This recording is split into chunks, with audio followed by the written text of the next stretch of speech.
Hey, good morning, everybody, and welcome to what we call the junction part of Fort Lee. This is a very historic part of our town. This is where the trolley cars used to start and end. We just got done refurbishing it last year, so we're proud to show it off. So welcome, everyone. First off, we're going to ask Councilman Harvey Sommer to lead us in the Pledge of Allegiance. Harvey?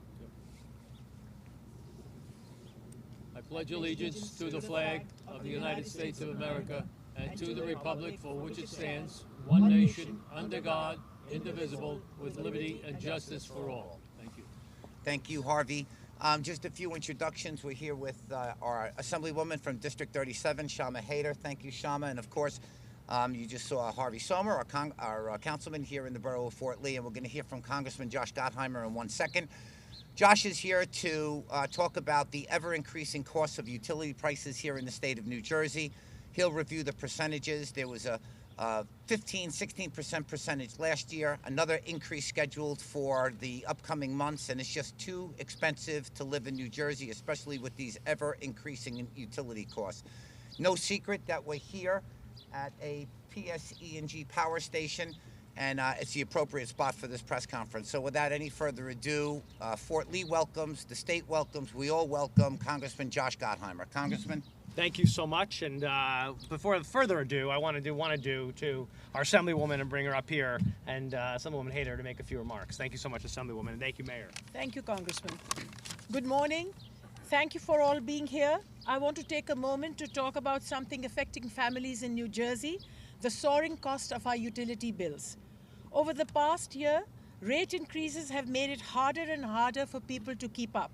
Whether it's JCPL or PSE&G, folks are now paying significantly more just to keep the lights on.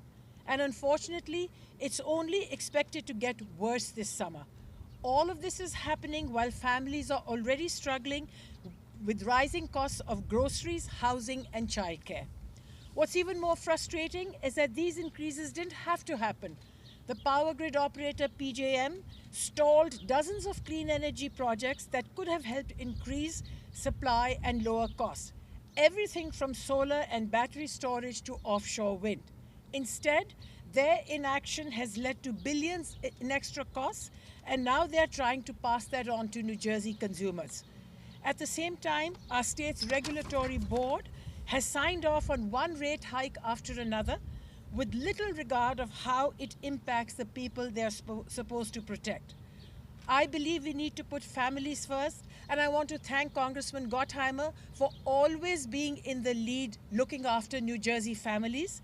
This means investing in a more reliable and modern energy grid and making sure that ratepayers are not left holding the bill for others' mistakes. Thank you. Thank you so much, Assemblywoman. Thank you so much. Again, thank you, Harvey. Thank you so much for having us. Mayor, thank you so much for welcoming us in your town. As ever, it's always good to be in Fort Lee.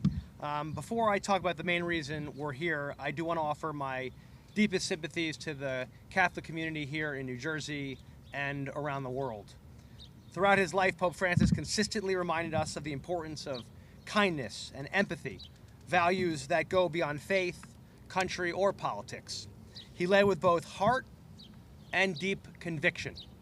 He stood up for the poor, he fought human rights, fostered unity, and protected our environment, and also spoke out when others didn't. It earned him the title, rightly, of the People's Pope.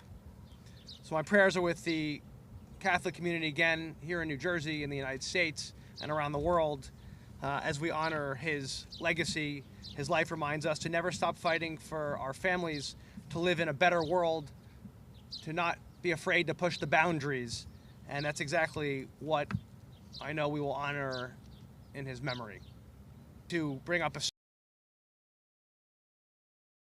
positive today on this Monday when the warm weather this weekend was finally rolling in, and I hope everybody had a happy Easter. And for those who were ending Passover, Chag Sameach to you. But thanks to where we are today, as the mayor pointed out, in front of a PSE&G plant. PSE&G is a harsh reality coming to Jersey families on their June utility bills. Another outrageous increase on your electric bill come this June. In fact, when you add it up over the last year, families are looking at nearly 40% increase on their utility bills. A 40% increase. We're talking about JCP&L, Orange and Rockland, PSE&G, not to mention Atlantic City Electric and Vineland Municipal Utilities down in South Jersey. It's an absolute and total joke. It's totally offensive to our hardworking families in New Jersey to whack people with nearly a 40% increase on their electric bills in 1 year. You tell people that, and it's like they don't actually believe you. It's such an outrageous number. People already struggling with higher prices on food, insurance, rent. There's the PSE&G truck coming behind us. I hope they're not here for this press conference. But when families are already struggling with higher prices on food, insurance, rent, childcare, out-of-control property taxes in our state, not to mention the higher price that Donald Trump's chaos and tariffs are whacking our hardworking Jersey families with, you wonder why and how people are going to make it all work.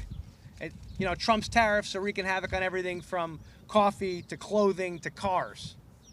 New Jersey household bills are already 32% higher than the national average for your bills overall. Many of these companies that I'm just talking about haven't kept up with their infrastructure needs, so we've had brownouts in all part of the state on top of that. And by the way, it's not just our utility providers in our great state that aren't providing the greatest service, yet somehow they keep raising their prices. They think it's okay to deliver a subpar product and give you a top shelf price. This is coming up to the summer when families are going to try to keep their ACs on to stay cool with the summer heat. We've had some of the hottest summers around, so we know a lot of seniors and children especially want to make sure they can stay cool in the summer. By the way, it's not just electric bills. The average Jersey water and gas bills have already increased by more than 7% each over the last year. So you're dealing with higher water bills, higher gas bills, and massively higher electric bills, all in 1 year, all at a time where people are already struggling with higher prices, all at a time when they're dealing with Trump's tariffs, jacking up their prices and hurting their savings accounts and their retirement savings accounts. It's totally outrageous and unacceptable, and it's why we're here today. Yet the government body that oversees all this, the Board of Public Utilities, approved all of these rate increases. And to add insult to injury, sorry, we got a breezy day. To add insult to injury, the Trump administration just slashed the Low-Income Home Energy Assistance Program. You probably know that as LIHEAP. That's the federal government program that helps our hardest-pressed families pay for some of their utility bills. Yes, Trump literally fired the entire staff at LIHEAP, all of them, putting the whole program in jeopardy right as our seniors and children and other lower-income Jersey families are heading into the hot summer. And reports show that President Trump's proposed budget would gut all funding for LIHEAP across the board, not just staffing, but actually the whole program, screwing over nearly 6 million families across the country that rely on help with their utility bills. Last year, I helped claw back $212 million to New Jersey for LIHEAP to support this lifeline for families struggling with utility bills. 240,000 households in the state of New Jersey depend upon that. The great Senator Gordon Johnson just walked in.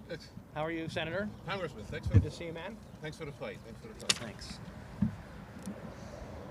Now, the utility companies, which have a monopoly on delivering electricity to your home or business, claim that the cost of energy is way up, that we just don't have enough supply here in Jersey to meet the growing demand. It's true, electricity demand in the U.S. is up, way up. We just haven't prepared properly for it. Electricity demand in the United States is on track. Electricity demand in the United States is on track to surge 50% over the next 6 years, especially because of AI and all these new data centers. And given how AI will transform everything we do, that demand on energy will only increase. Data centers built in New Jersey today demand twice as much power as just a few years ago. As our own supply goes down, Jersey will be an even larger net importer, relying on more surge capacity from other states, including West Virginia. So actually, believe it or not, because we don't have enough supply, we're going to be bringing in more dirty supply from West Virginia, which is driven by coal, because we don't have enough supply here in New Jersey. So massive demand on the grid, increase in AI, more demand for electricity, and we just don't have enough supply. Now, the utility companies haven't exactly gone out of their way to push hard for new energy supplies or to make the grids more efficient. And 40% in 1 year doesn't exactly spell great management, in my opinion, for all those families who are on the receiving end. Now, there's another party, though, we should also point out, and the Assemblywoman pointed them out. They just can't escape blame here, and that's where I'm especially focused this morning. PJM, the power grid operator that supplies electricity to 13 states and their electric companies, including ours, slammed the brakes on new energy supply since 2021. So they've actually not done a good job keeping up with adding more supply to the electric grid. 84 interconnection projects, including 45 solar, 25 battery storage, and 14 wind projects, would have boosted energy supply, modernized our grid, and lowered electricity bills. In other words, PJM hasn't focused enough on the supply side. To meet growing energy demand, I've always supported an all-of-the-above approach to power, and I've been an ardent champion of new alternative energy and carbon capture. I helped negotiate, write, and pass the bipartisan infrastructure bill, which has provided Jersey with significant investment in our electric grid, climate resiliency, and clean energy technology. And I worked hard to pass the Inflation Reduction Act, which directs $11.4 billion to New Jersey for clean energy. But many of PJM's stalled energy projects are actually the ones that we fought hard for, that we got money through the infrastructure bill back to Jersey for. But then PJM has taken up to 5 years to add them to the grid. What is going on at PJM that this has been allowed to happen? That people have been get screwed over by high utility bills because they haven't acted fast enough.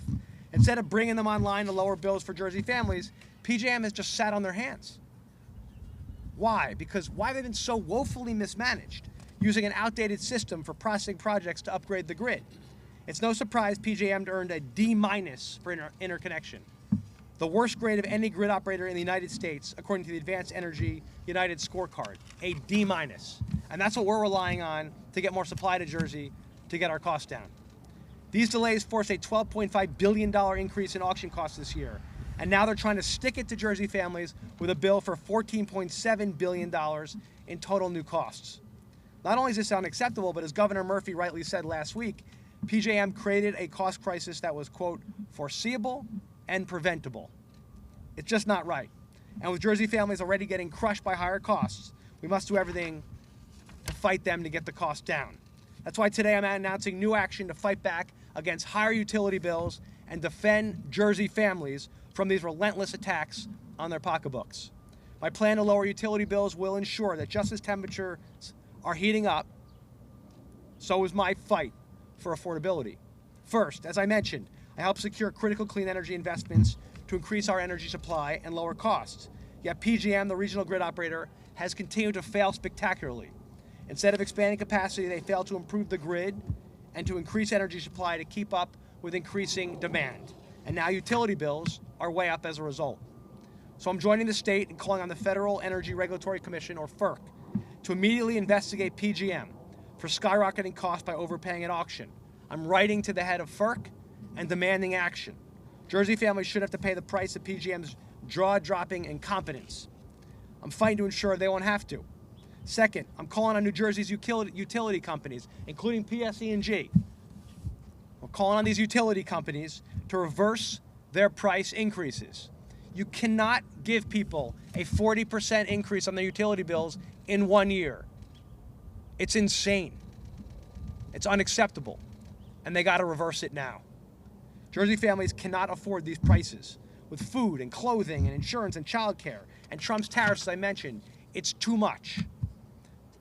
Third, as I mentioned, LIHEAP is a critical lifeline for hundreds of thousands of New Jersey families who rely on it to keep the AC on in the summer and the heat on in the winter. So as much as the Trump administration wants to stick it to children and seniors, I'm introducing new legislation to ensure the program is fully staffed and equipped to deliver the assistance families rely on, especially as energy costs rise. We've already secured resources in Congress for Jersey families, and we won't let the administration haphazardly cut assistance for them. I'm also calling on Secretary Kennedy at the Health and Human Services Department, which oversees LIHEAP, to work with us to strengthen and modernize the program and to rehire LIHEAP staff immediately. Gutting LIHEAP staff is not about efficiency, it's about chaos. There's zero strategy in their plan. Finally, I'm fighting to pass my legislation, the Energy Cost Relief Act, which provides a refundable tax credit to all families of $350 to help offset rising costs of energy and put money back in your pocket. And my Know Your Rates Act will also require utility companies to directly notify families if their energy uses rise above their monthly average. In other words, if your bill is going up and it looks out of step with where you normally are, the utility company should have to actually alert you and inform you and say, hey, by the way, you're using a lot more energy than normal. You might want to watch out before you get that surprise bill at the end of the month. Especially with their insane increases, people are going to be surprised. And that's why I'm concerned about it. It's part of why we're here today. We do not want people to be surprised when they open those bills and find out that their utility company has stuck it to them so badly that they can't afford their bill. Too many families are being forced to choose between keeping the lights on or putting food on the table. That makes no sense in the greatest country in the world. We got to give hardworking families a break, not break their bank. And by working together, I know we can figure this out. We can get our prices down, we can get supply of energy up, we can take an all-of-the-above approach to energy and hold bad actors accountable and deliver for our families. In the greatest country in the world, I know that our best days will be ahead if we do that. So thank you so much. God bless, and God bless our great country.